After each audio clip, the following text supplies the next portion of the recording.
എല്ലാവർക്കും എൻ്റെ വീഡിയോയിലേക്ക് സ്വാഗതം. ഞാനിവിടെ പറയുന്നത് പ്രദോഷവ്രത മാഹാത്മ്യത്തിൻ്റെ കഥയാണ്. പണ്ട് വിദർഭ രാജ്യത്ത് സത്യരഥൻ എന്ന പേരിൽ പണ്ഡിതനും വിവേകിയും സത്യസന്ധനുമായ ഒരു രാജാവ് രാജ്യം ഭരിച്ചിരുന്നു. പ്രജാക്ഷേമ തൽപരനായ സത്യരഥ രാജാവിനെ ജനങ്ങൾ വളരെയധികം സ്നേഹിച്ചിരുന്നു. വൈശ്യരാജാവായ സത്യരഥൻ നല്ലവർക്ക് മിത്രവും ശത്രുക്കൾക്ക് ഒരു പേടി സ്വപ്നവുമായിരുന്നു.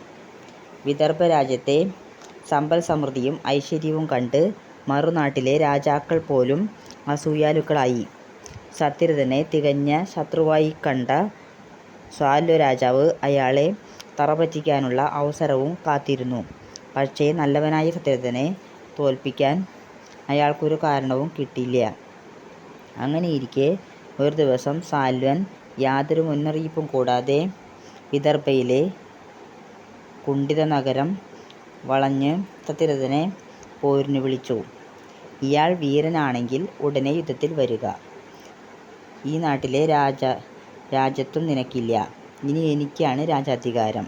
അതിൻ്റെ തെളിവ് പടക്കളത്തിൽ ഞാൻ കാട്ടിത്തരാം. അല്പം പോലും അമാന്തിക്കാതെ ഉടനെ പോര് തുടങ്ങുക. ഞൊടിയിടകൊണ്ട് നിങ്ങളെ ഞങ്ങൾ നാമാവശേഷമാക്കും. അപ്രതീക്ഷിതമാണെങ്കിലും സാൽവൻ്റെ ഈ വെല്ലുവിളിയൊന്നും സത്യരഥനെ ഒട്ടും അലട്ടിയില്ല. ഉടനെ തന്നെ യുദ്ധത്തിനുള്ള തയ്യാറെടുപ്പുകൾ നടത്തിയ സത്യരഥൻ അധികം വൈകാതെ തൻ്റെ സൈന്യങ്ങളുമായി പോർക്കളത്തിലെത്തി. വിദർഭ സേനയും സാൽവൻ്റെ സേനയും പോർവിളിയോടെ യുദ്ധം ആരംഭിച്ചു.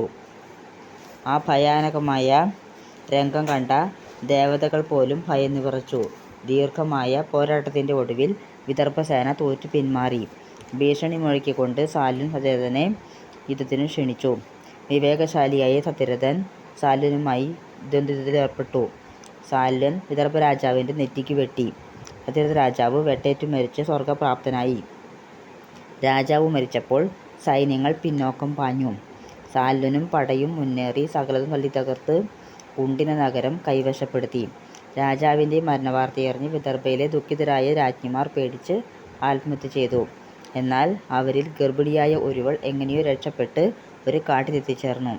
രാജ്ഞി ഏകാകിനിയായി തൻ്റെ വിധിയെ പഴിച്ചുകൊണ്ട് കാട്ടിലൂടെ നടന്നു പോകുമ്പോൾ ഒരിടത്ത് ഒരു താമരപ്പൊയ്കയും മനോഹരമായ ഒരു വള്ളി കണ്ടു. നടന്നു വിഷമിച്ച പൂർണ്ണ ഗർഭിണിയായ ആ രാജ്ഞി താമരപ്പൊയ്കയിലിറങ്ങി കുളിച്ച് ഒരിടത്ത് ഇരുന്ന് വിശ്രമിച്ചു. കുറേ വിശ്രമിച്ച ശേഷം വീണ്ടും നടന്നു. അങ്ങനെ നടക്കവേ ഒരു ശുഭമുഹൂർത്തത്തിൽ അവൾ പ്രസവിച്ചു. സുന്ദരനായ ഒരു ആൺകുട്ടി. പ്രസവം കഴിഞ്ഞ് വിശപ്പും ദാഹവും ക്ഷീണവും ഉണ്ടാകയാൽ ആ സുന്ദരി വെള്ളം കുടിക്കാൻ ഒരു പൊയ്കയിലിറങ്ങി. അപ്പോൾ ആ പൊയ്കയിലുണ്ടായിരുന്ന ഒരു മുതല അവളുടെ നേരെ കുതിച്ചു വന്നു. മുതല സുന്ദരിയെ വാലുകൊണ്ടടിച്ച് വെള്ളത്തിനടിയിലൂടെ കടിച്ചെടുത്തുകൊണ്ട് പാഞ്ഞുപോയി. വള്ളിക്കുടിലിൽ കിടന്നിരുന്ന വിദർഭരാജൻ്റെ കുഞ്ഞ് വിശപ്പ് കൊണ്ട് കരഞ്ഞു തുടങ്ങി. ആ കരച്ചിൽ വനമാകെ മാച്ചൊലികൊണ്ടു.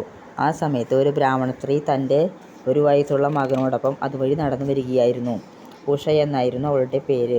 ഭർത്താവ് നഷ്ടപ്പെട്ട ഉഷ ഭിക്ഷാടനം നടത്തിയായിരുന്നു സ്വന്തം കുഞ്ഞിനെ വളർത്തിയിരുന്നത്.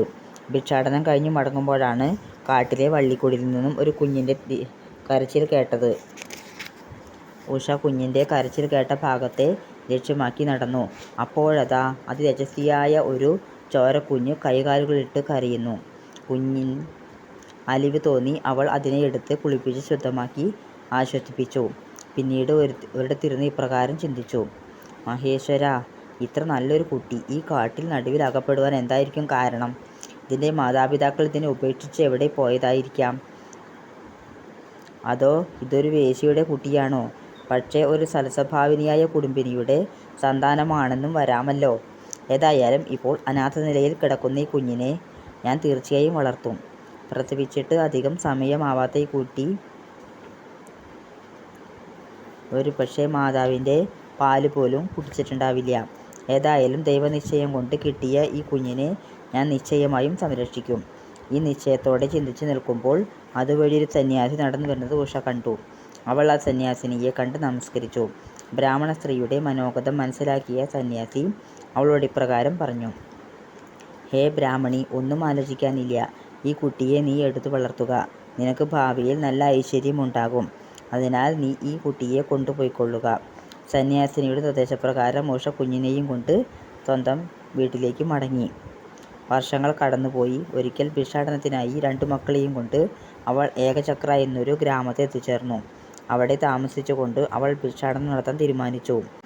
ബാക്കി ഭാഗം നെക്സ്റ്റ് വീഡിയോയിൽ. ദയവായി സബ്സ്ക്രൈബ്